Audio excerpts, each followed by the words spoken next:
Oke, jadi kita mulai dari mana kali ini? BTC kali ya? Boleh BTC. BTC. Enggak sih, sebenarnya better kita bahas FOMC dulu sih. Oke. Kan kemarin udah FOMC ya, dan bener sesuai proyeksi kita, nggak rate cuts di bulan 7 tuh, itu yang kita udah obrolin dari bulan Mei kan. Emang bakal rate cuts itu kemungkinan besar di September. Karena ya data nggak bisa bohong lah ya. Mau market ngarepnya apa, expect-nya apa, ya rate cuts itu urusannya sama duit makro kan. Ya, Nah, kita kan emang cuman bisa prepare aja sih. iya benar. Cuman semalam kan adanya Powell udah lebih dovish kan ya, ketika Fed speech tuh. Bahkan ketika pertanyaan dari wartawan pun dia udah berani ngomong secara definitif bisa as soon as September option untuk nurunin itu tuh on the table gitu kan. Berarti kan itu sesuatu yang dovish banget. Cuman setelah statement itu respon pasar terutama di kripto justru melemah. Yang menguat itu justru malah US index dulu kan. Berarti sampai sekarang teori kita dari bulan Mei itu kalau sebenarnya SPX sama kripto itu korelasinya negatif tuh masih bener. Kan banyak tuh yang bilang kan ya, korelasi kripto sama SPX itu positif gitu kan. Itu orang-orang yang nggak actively trade sih biasanya yang bilang kayak gitu. Soalnya, ayolah yang anomali itu cycle lalu cuy. Cycle Iya, lalu itu duit di print, terus udah dikasih kayak bansos gitu. Ya orang kan bingung duitnya kemana ya, ke market dong. betul, pasti ke market. Money. Ya udahlah uang gratis, high risk aja lah sekalian gitu kan. Benar, uang gratis karena zero rates juga kan kemarin itu kan. Udah nyetak duit, zero rates lagi. Iya itu sangat QE itu, uang nggak ada harganya itu. Ya uang ketempam lah jelas. Iya, uang murah lah. Hmm. Nah, terus ini kita ngelihat juga ternyata respon pasar semalam itu masih negatif ya, terutama di jam US. Cuman di jam Asia ini ada perlawanan sih, kita ngelihat kan. Damnya melandai tadi pagi, terus sekarang mulai ada perlawanan. Nah, kalau menurut lu gimana BTC ini? Ya kalau jam Asia gimana ya? Kalau jam Asia tuh emang probability ngelong paling mantep sih. Lu kalau ngelong di jam Asia itu win rate lu pasti tinggi. Terus ntar sorean gitu tinggal di close atau siang. Betul. Tapi Ya kalau sekarang, lu nanya gue BTC kemana sih? Kayak yang sering gue bilang, sebelum break 76K gue agak akan pernah bullish. Kayak itu sebelum, pun gimana ya? Gue kan udah beli BTC dari lama nih. Jadi ah, gue bukan orang FOMO yang bakal beli di pucuk. Kalau itu nggak ke range buy gue mending nggak beli. Gue mau 70, nambah range, gue mau nambah BTC itu kalau dia di range 42K sampai 50K lah ya. Atau mungkin 50, kayak kemarin tuh 53K kan gue beli tuh BTC. 50, 53K, berarti kan Gue daerah juga bottom sini kan? sempat announce kan, kalian kalau punya sisa cash beli waktu 53K itu. Itu Betul, bukan waktunya lu wait and see itu sebenarnya, itu waktunya lu beli.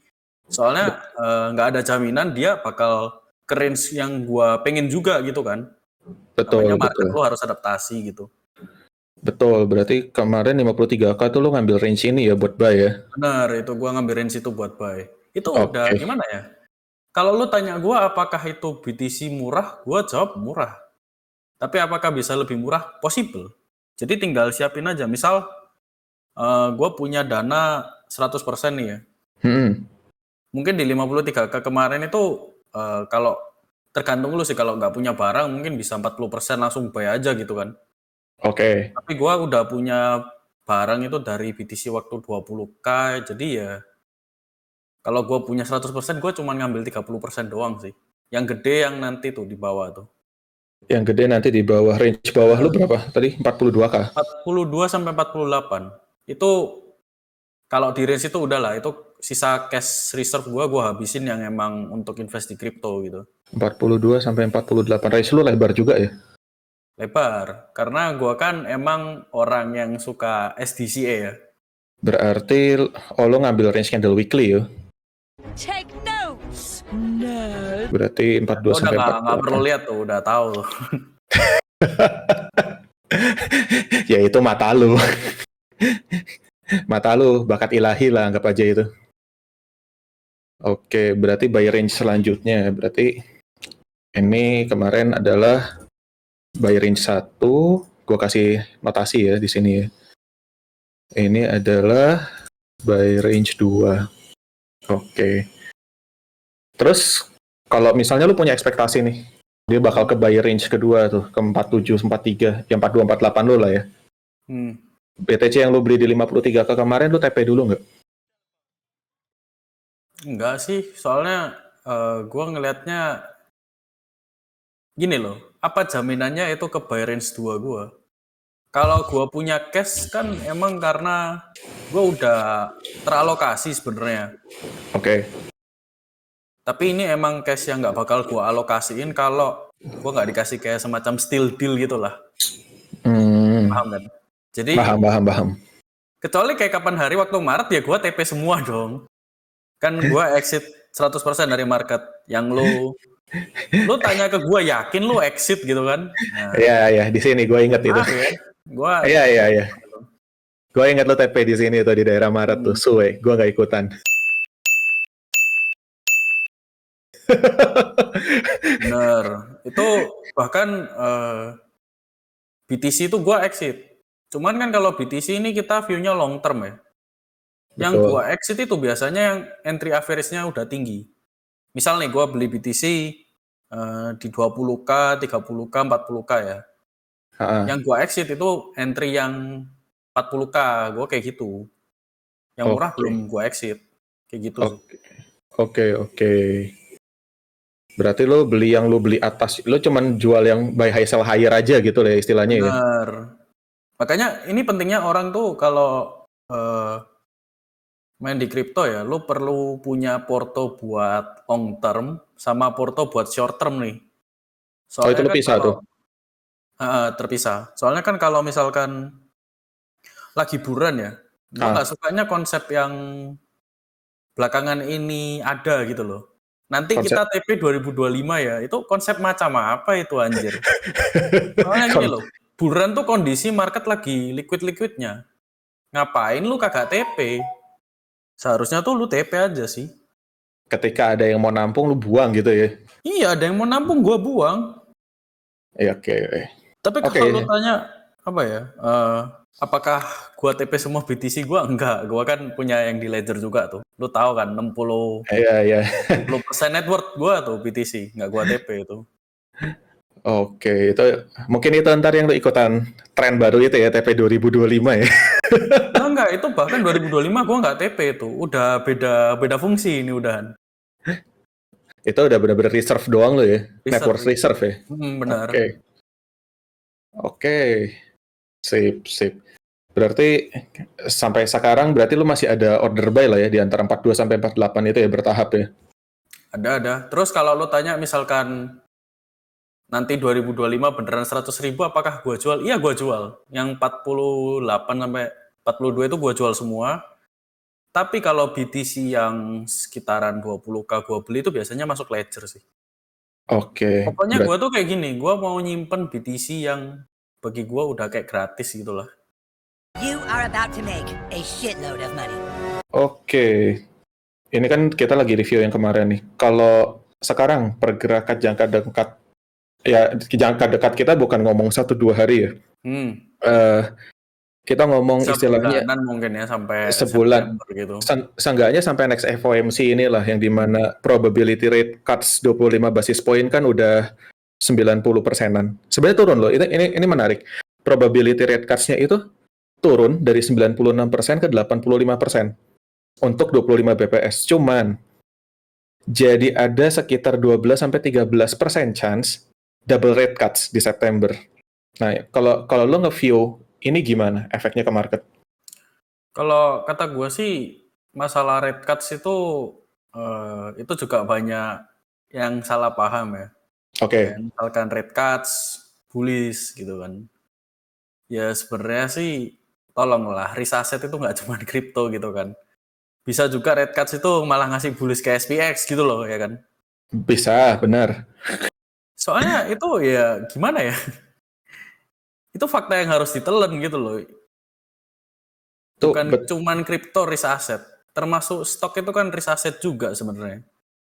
Jadi kalau kadang orang bilang red cut, crypto bullish, astaga, ini orang ngira aset di dunia tuh cuman kripto kali ya. ini kan gue lagi nampilin chart SPX juga nih. Sebenarnya kan kemarin udah sempet jatuh ya. Terus karena efek tadi malam itu FOMC dia malah lagi nyoba naik lagi walaupun nggak se-strong itu. Kan lu lihat juga nih candle-nya begini nih, nggak jelas. Ya kita agak kecewa ya, kita berharapnya SPX koreksi kita muter duit di sana juga kan. Betul. Betul, biar TPA-nya pindah bursa gitu kan. Benar, soalnya gimana ya, kalau kita kan nge-view market itu ya it's just market gitu loh. Kita nggak Market. fanatik sama satu aset. Kalau bisa cuan sana sini ya ngapain gua stay di satu doang gitu kan. Betul, betul.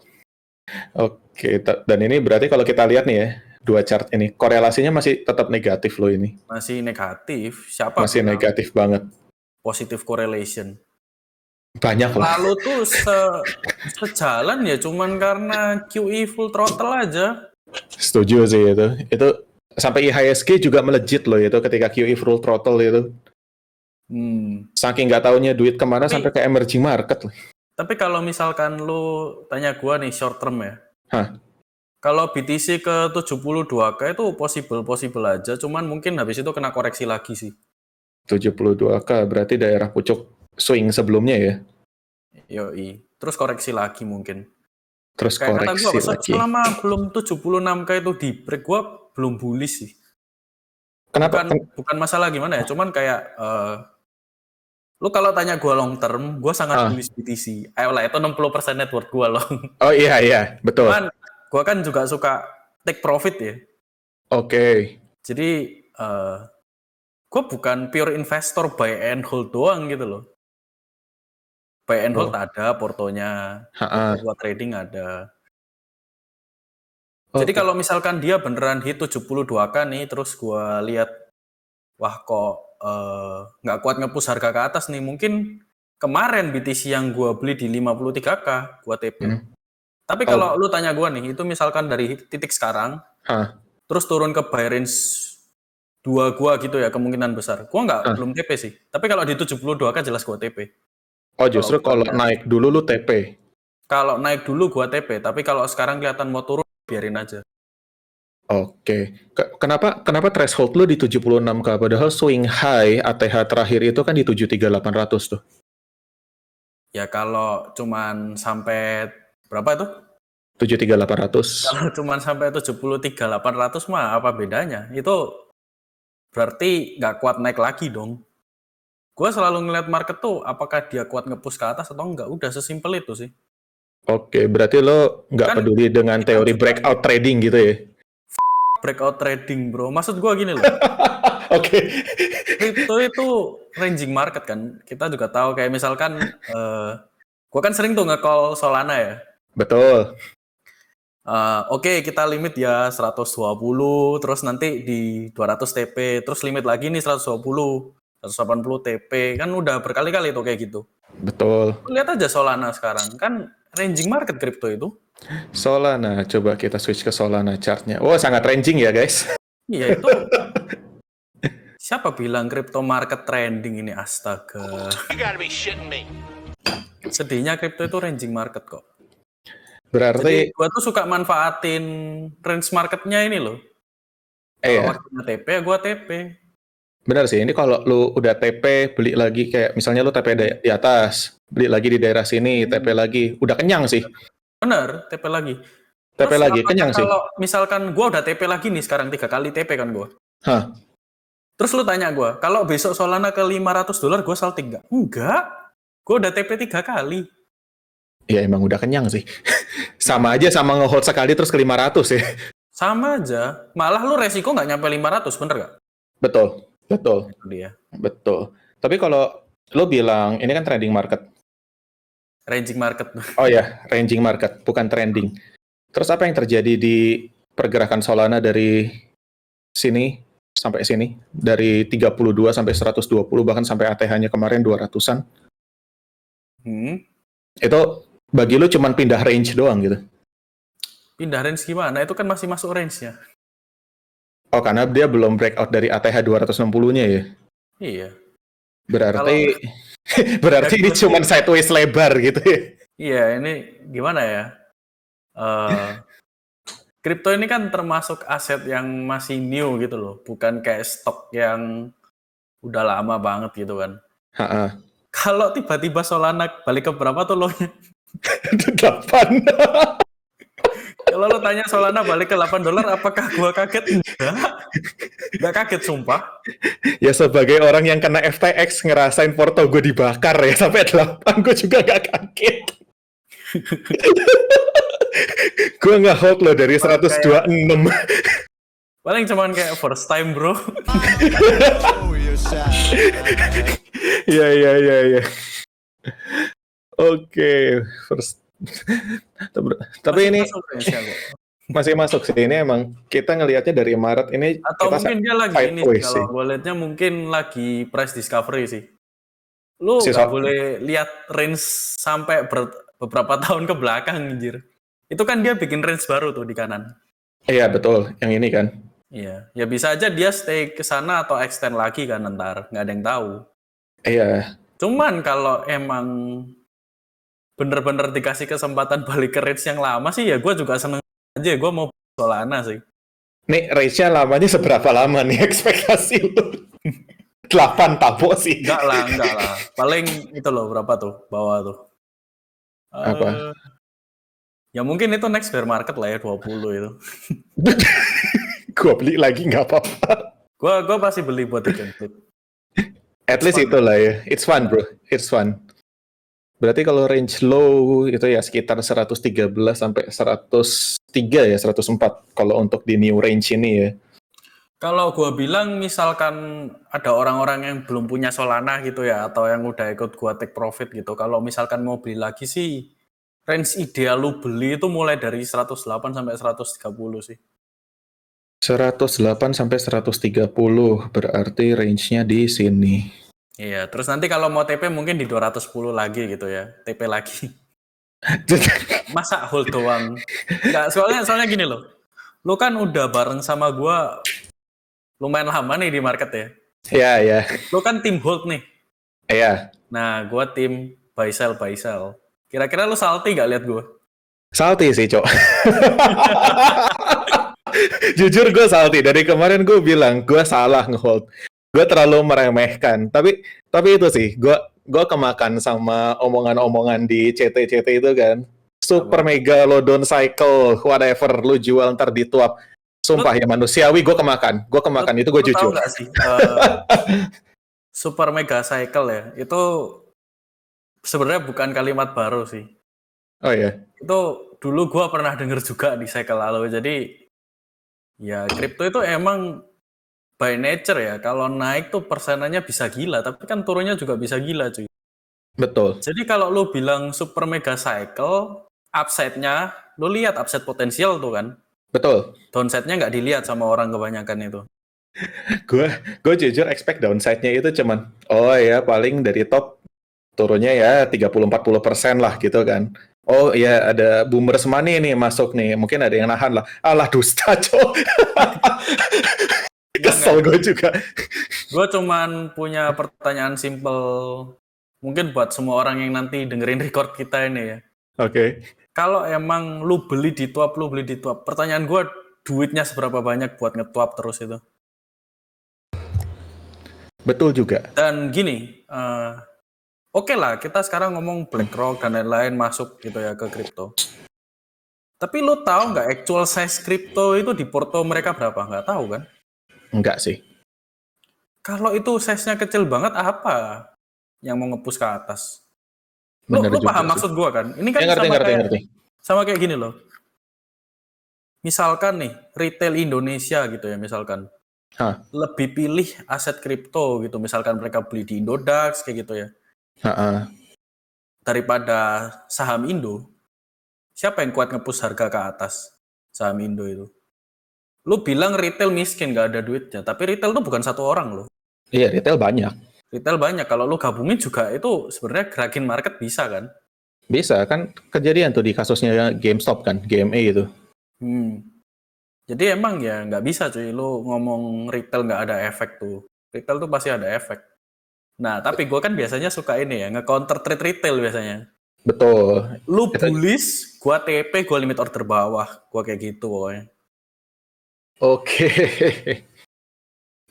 Berarti selama lu berarti lu cuma ngelihat power ya ketika ngelihat market tuh Bener, ya? gua tuh, lu mau tanya gue ya di market manapun, mau market stok US, stok Indo, mau kripto, pokoknya kalau gua lihat harga ini nggak kuat nge-push ke atas, gua biasanya consider TP sih. Oke. Oke. Tapi kalau lu habis TP terus terbang piye? Kenapa? Kalau habis lu TP terus terbang gimana? Ya gua nggak akan pernah salty sih. Nice. Soalnya, terus mau diapain kalau gua habis TP terbang? Sekarang gini loh, kalau gua nggak TP, gua berakhir jadi lo nih. Betul sih, tolong. Terima kasih sudah diingatkan. Misal lu, gua kasih permisalan lah ya. Oi. Misal lu masuk $1.000 di Solana. Hah. Udah sempet jadi 2.000 tuh. Hah. Nah, gua TP kan 2.000. Lu nggak TP nih 2.000. Iya. Dia balik ke range bawah lagi tuh, jadi 1.000 lagi kan. Betul. Nah, gua masuk 2.000 di sana. Iya, Dia duit naik gue lagi tetap nih. 1.000. Terus dia naik lagi nih, gua jadi 4.000. Lu masih jadi 2.000 dan lu nggak TP lagi. Dia turun lagi, gua belinya $4.000 sekarang. Lu masih 1.000. Lu mau jadi yang mana? Lu mau jadi badut buy and hold? Gua sih enggak. Makanya kalau lu tanya apakah gua salty setiap TP, enggak sih. Gua lebih prefer gua menyesal TP kecepatan daripada nggak TP. Itu prinsip gue juga sekarang. Gue udah ngerasain first hand. Berasa ditabuk ini gue dari tadi ya. Iya. Oke. Berarti tadi kita udah bahas BTC, Sol untuk short. Tapi ini berarti lo masih ada ekspektasi naik lagi kali ya dikit ya? Kalau 72 kan mungkin aja sih short term ya. Itu Untuk BTC ini ya? 72 kan gua TP lagi. 72k lu TP lagi. Kali ini gue Yang ngikut. entry-nya tinggi ya, maksud gua. Yang entry-nya tinggi ya, yang berarti yang kemarin lu beli di 53k ya? Iya, yang 53k gua TP. Oke, berarti Tapi kalau apapun yang lu beli di sini, benar, lu akan TP di daerah sini. benar. Oke, dan ya karena pergerakan alts biasa juga ngikutin BTC ya, kalau Oke, BTC-nya soalnya gini loh, misal kemarin tuh kita pakai mat dasar aja lah ya. oke, Sama mungkin resiko profil tiap orang tuh beda juga kan. betul. Gue punya BTC 60% net worth. Terus habis itu gue kemarin beli lagi, anggaplah $10.000 tuh di sana. Oke, Yang 53k tuh. 53k betul. Oke, anggap dari 72k pun ya. Kalaupun BTC 140k itu cuma 2x. Udah nggak peduli gue 2x. Itu mending gue realize dulu aja gain gue kan. Logika kalau lu make emang sense sih. Gue dikasih murah lagi ya gue beli lagi. Kayak gitu. Logika lu make sense sih, karena kalau kita orang bilang bullish 200k juga ya. Enggak usah lah 200k. Kan banyak yang bilang 88k kan di luaran. Dari 53 kemarin ke 88 juga nggak nyampe 2x sih, emang bener sih. Dari 53 ke 88 nggak nyampe 2x bener. Tapi masalahnya gini, namanya aja financial market cuy. Itu capital game, lu capital berapa? Kalau lu beli $100, lu nggak 2x nggak kerasa. Betul. Lah gua kalau 10% aja dikasih seneng banget gua, udah amat gua. Ya benar. Nggak, tapi juga walaupun gitu ya, maksudnya dengan capital yang lebih kecil pun, ketika TP berkali-kali lah jadi lebih ngegulung sih daripada cuman buy and hold ya justru ya. Iya, soalnya ya kayak yang gua misalkan Solana tadi lah. Lu sampai hari ini kalau lu beli 1.000, waktu di 120, lu duit lu masih 1.000. Gua enggak. Enggak salah. Iya. Terima kasih sudah diingatkan. Untung Solana gue belinya di 18. Ya kalau itu sih nggak masalah ya. Cuman kalau lu beli di 18 terus lu sering-sering TP juga kayaknya duit lu tetap lebih banyak sih. Harusnya iya. Sayangnya gue terlalu right on ya kemarin. Nah, tapi ya itu makanya. Tapi kan kayak gua gini nggak bisa buat semua orang gitu loh. Gua kan Enggak bisa. kebetulan kerjaannya remote nih. Iya, Jadi gua emang bisa mantau market lah. Terus gua juga sering lihat data-data kan. Biasanya gua kasih tuh. iya betul sih. Betul. Nggak semua orang tuh bisa kayak gua. Jadi malah kadang tuh, oh TP nih. Terus tahu-tahu malah ke sideline gitu kan. Ha-ha. Nah, makanya itu better jadi investor aja sih kayak lo ya, buy and hold. Buy and hold iya sih. Cuman Cuma kalau justru emang kalau lu aktif di market dan lu buy and hold tuh aneh, lu ngapain anjir? Lu lihat aset lu floating doang, lu screenshot gitu. ya benar sih. In my defense kemarin gue nggak full time di market. Benar, lu kan ada bisnis makanya lu ya udahlah Ya biarin aja. udahlah. Itu justru benar. Ha-ha. Tapi kalau lu misalkan aktif di market, lu nggak aktif TP, aneh sih anjir. Iya, makanya sekarang gue aktif TP kok, tenang. Ini juga, ya sih gue, ya mungkin karena kebetulan chartnya Solana ya. Gue masih ngelihat ada potensi buat naik dikit sih sampai ke ya 190-203 lah. Ada bearish OB kan di situ. Dekat limit short gua tuh. Dekat limit short lo ya, sama sih. Gue juga masang short di wilayah itu. Iya. Waktunya sell. Bener kan tadi ekspektasinya BTC naik lagi dikit ke daerah 72K. Short term nih ya, short term. Ya boleh lah soalnya naik dikit lagi ke 200 lah ya, ke 190-an ke 200. Gue juga pengen naik lagi biar gue bisa Iya. TP yang entry-nya agak tinggi dikit gitu kan. Iya, boleh. Boleh aja. Gue juga masih ada sisa soul spot sih. Kalau ETH gimana? ETH ini kayaknya kasihan ini sekarang ya. Ini ETH ini lucu nih. Ini yang Ini super ranging. Yang ETF dia kayak Solana yang dapat ETF cuy. Bener. yang ETF-nya di approve ETH, yang movement-nya spiking Solana. Aduh, ini kasihan sih ini. Tapi ETH kalau dibilang long term masih top lah ya dia. Ini coba kita lihat weekly-nya dulu ya. Bet. Bahkan movement-nya itu juga nggak wow Solana yang menjulang gitu kan. Benar. Ini ETH ya pergerakannya jadi udah agak mirip Bitcoin sih sebenarnya, walaupun dia alts ya. Ya mau dia mother of alts juga. Jadi udah lebih kalem sih kalau gue lihat. Benar.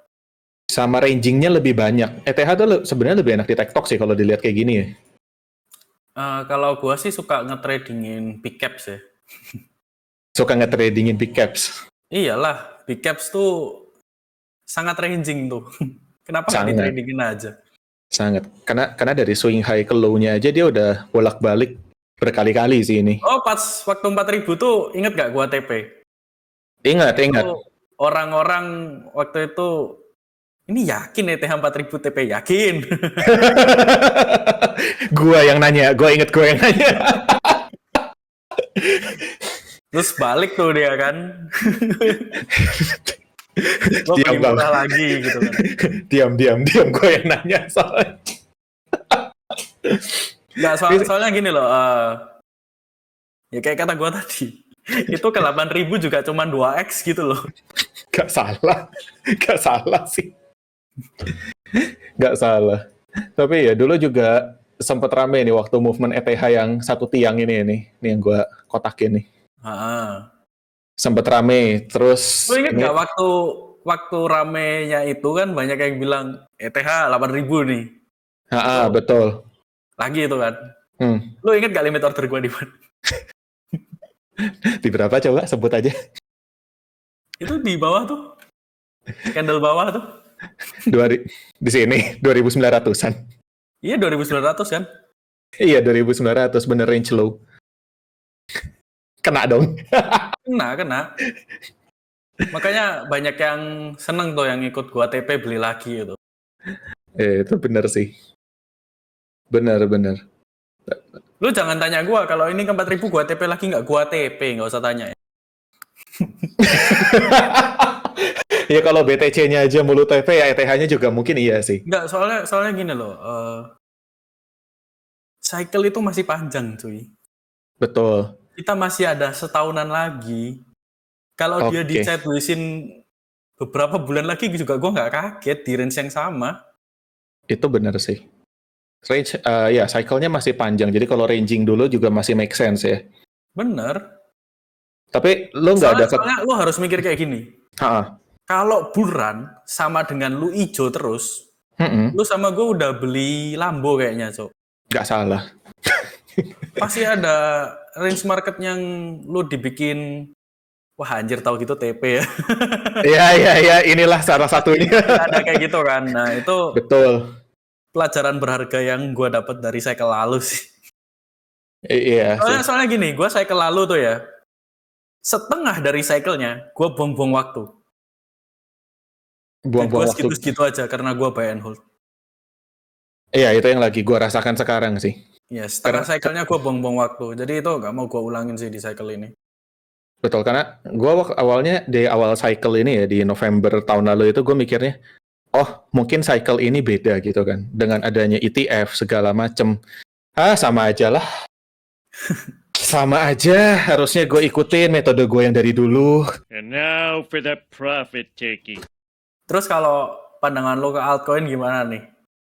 Pada digorok tuh altcoin tuh. Iya, altcoin digorok, terutama entah kenapa Ethereum layer 2 itu digorok dengan amat sangat loh. Gue pun kaget ya. Kecuali koin yang itu. Satu koin yang sangat strong ya. Luar biasa strong ya, padahal kayak, oh ya, ngeliat kan kayak, oh Arbitrum digorok, Optimism digorok, Manta digorok sampai terkenal digorokannya kan. Ini chain baru ini. Gas fee-nya 0 biasanya. Kok yang itu nggak digorok gitu kan? Sakit, kepukul, iya kepukul. Kok nggak digorok gitu kan? Udah nggak digorok, bisa diyieldingin ya kan? Aduh. Iya. itu koin unik sih satu emang. Gue bet on the winner sih. Iya. Gue juga mulai shifting. Jadi kan, tapi sebenarnya sih kalau pandangan gue ya, dengan kejadian penggorokan masalah ini, kelihatan sih mana koin yang emang bakal perform sih. Bener. Di bull cycle ini. Jadi nggak cuma semata-mata, oh karena dia di backup Binance Labs, karena dia di backup venture apa. Ya market nggak pernah bohong gitu kan. Nggak gini loh.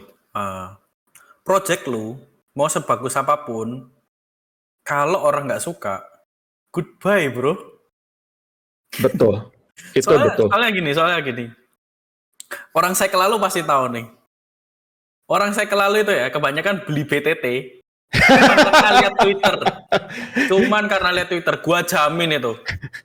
Gua jamin, gak bakal research, sumpah.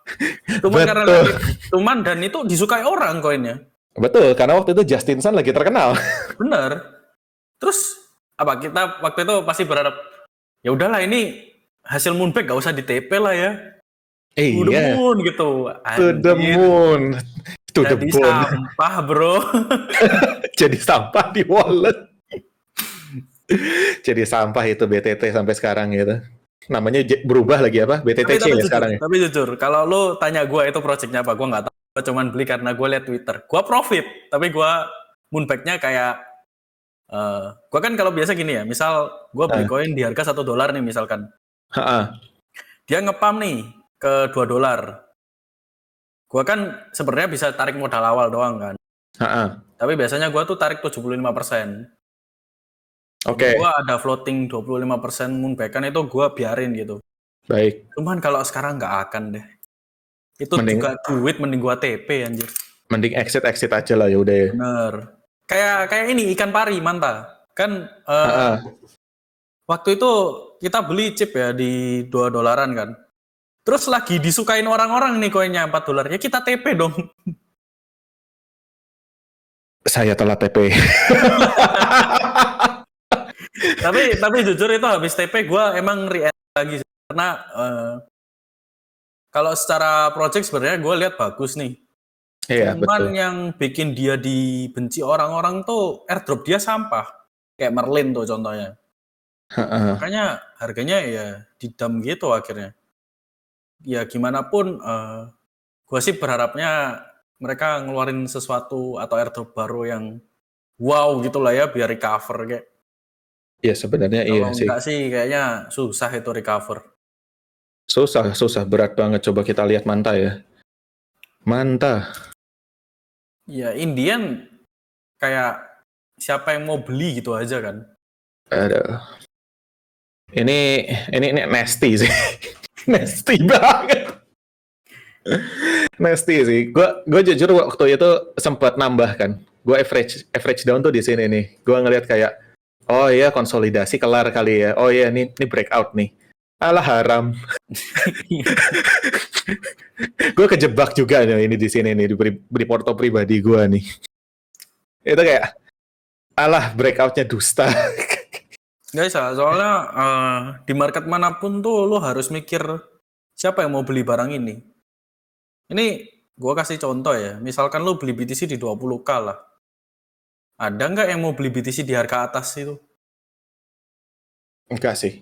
Kayaknya jarang sih. Loh nggak, maksudnya sekarang kayak misalkan gue beli BTC di 20K ya. Terus lu tanya ke gue nih, gue jual BTC nih 56K, lu mau nggak? Kagak mau gue. Enggak. Makanya ya lu mau di top pun kalau ujung-ujungnya duitnya udah nggak kuat ngepus ke atas ya percuma, bakal segitu-segitu aja range-nya. Betul sih. Betul. Atau inilah kita pakai salah satu stok yang populer di Indonesia. Apa? Goto tuh.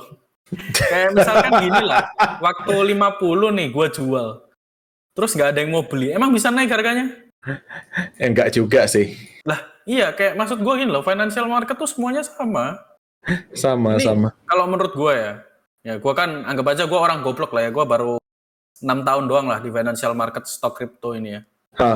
Kalau selama 6 tahun ini gue sih ngeliatnya, kalau menurut lu barang ini nggak ada yang mau beli di harga atas, mending lu jual aja sih.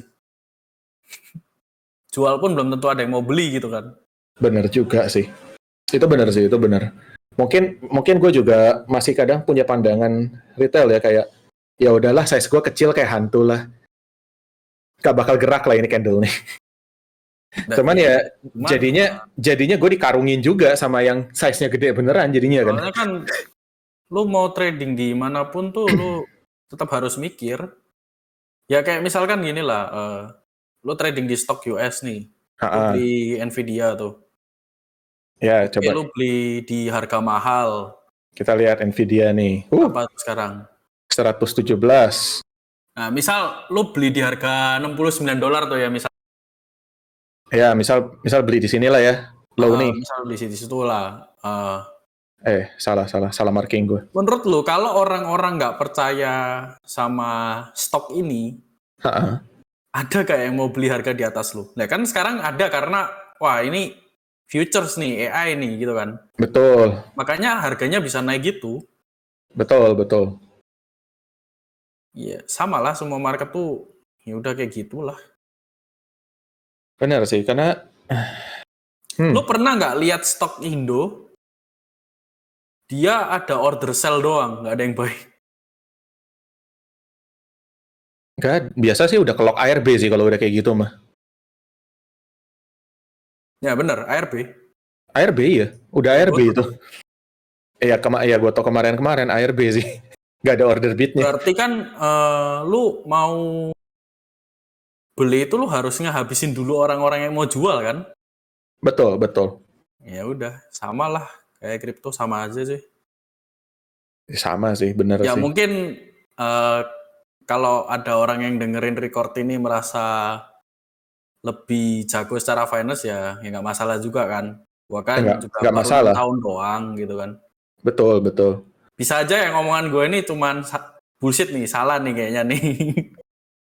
Iya, bisa jadi. At least yang bikin gue di titik sekarang ya karena apa yang gue yakini sih, jadi kayaknya seterusnya bakal begitu. Kecuali tiba-tiba gue nemu keyakinan baru yang bikin aset gue berlipat-lipat, nah baru ganti tuh kayaknya.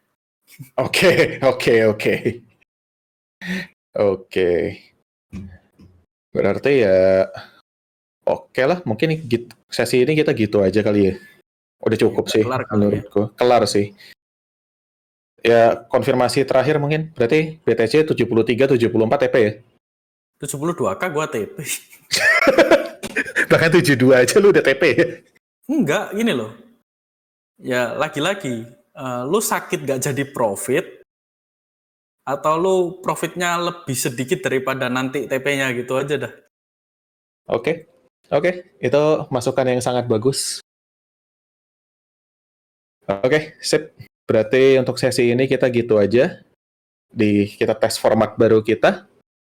Oke, thank you everyone.